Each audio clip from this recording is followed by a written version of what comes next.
Scott Harris here, Cuisineist Confidential, and I'm in Las Vegas, but not really.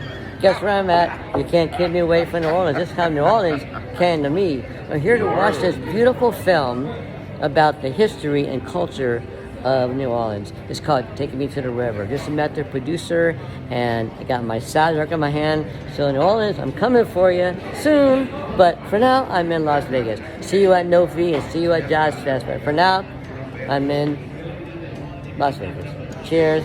Let the good times roll. Reach of the Mississippi River is one of those places where European roots, Caribbean, and African influences evolved together, giving birth to world music. Jazz, funk, brass bands, rock and roll, bounce, hip-hop, an incredible amount of musical artists came from this region. Countless award winners. It's the city that begins where the river ends.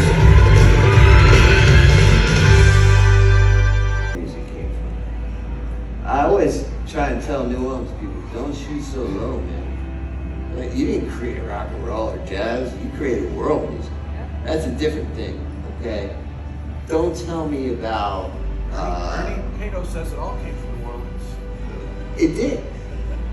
But world music is something that has, grabbed everyone and has been very dear, whether it be reggae music or, you can go through tons of different inspired genres, but man, I will tell you that New Orleans is world music. Memphis one does for the world.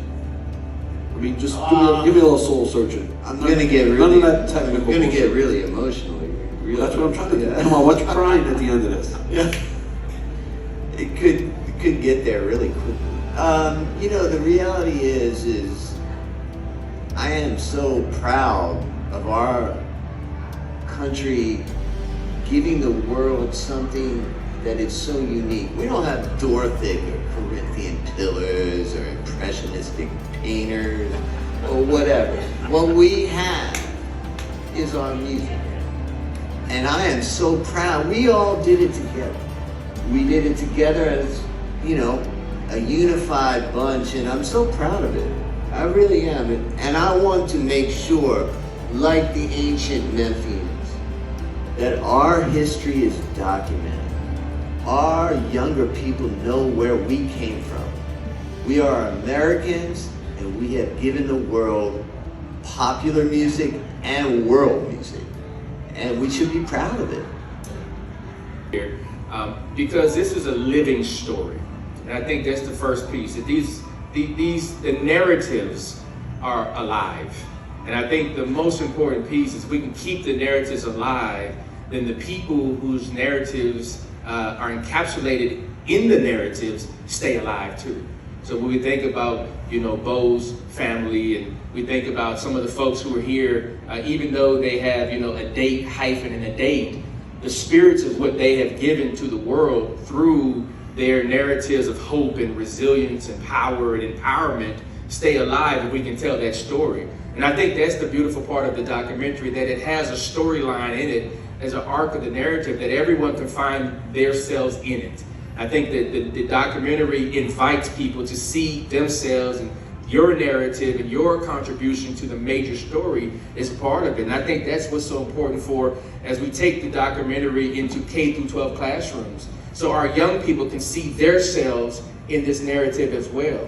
And that they can see that their lives not only matter, but they have a responsibility to do something to continue the legacy of hope and of resilience and of love and integrity and power, which you see in this movie. So to see the intergenerational piece and the inter-ethnic or interracial piece and the inter-genre piece, and to see folks from different sides of New Orleans, whether you have the Cajun folks and have the folks in various wars, to see them come together and create music that lives. And I think that's the part about it, that there's such a celebration of life that I think we want to give out and have people see that in a very challenging moment not only then, but also now. Good and stuff. So, you know, when I got this opportunity, I was like, oh, hell yeah, because my dad always spoke, he would tell his piano player, play some Professor Longhair, do it like Alan, you know. So I already had a lot of this music in my soul and roots, and doing these collaborations, it's an opportunity.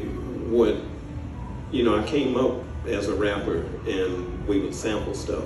So these collaborations have given me a chance to do it in real life.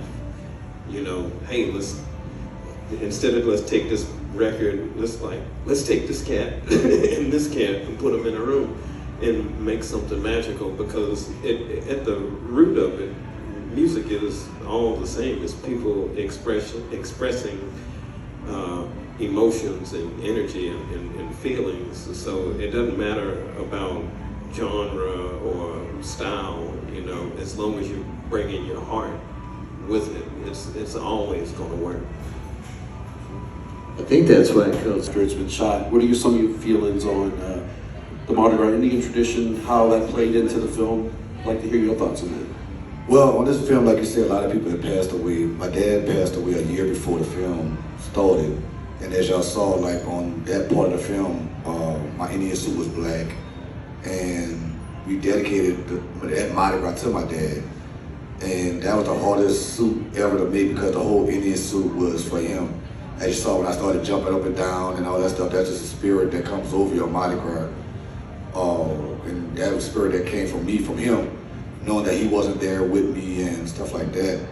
And certain things like that, film, I know my dad would love to do, working with different people. He worked with Dr. John, he performed with Cyril a bunch of times, the Neville Brothers. And a lot of collaborations would never ever happen on a regular day basis. Especially hip hop going into jazz, or second line going into another genre or something like that. So this film shows a lot of things that would never happen on an everyday basis. And I enjoyed looking at it every time, because I know we were joking, like this is my 10th time seeing it. But every time I see it, it's like it feels different. I look at something different, a different way. And I just enjoy it every time I see it. Next to Fifth Ward Weeby when he was writing those lyrics. And I saw Weeby 2 weeks before he died, and to not have him in our lives anymore is just really emotional. So thank you for capturing that. You know, it's all about making sure we get it. We have to get it. That's it. We have to get it. We are a cultural jewel to the world. We owe it to the world to maintain what we have given the world culturally. Really, man, I'll just relate this one story. This is a good backstory, but we'll speak to the question.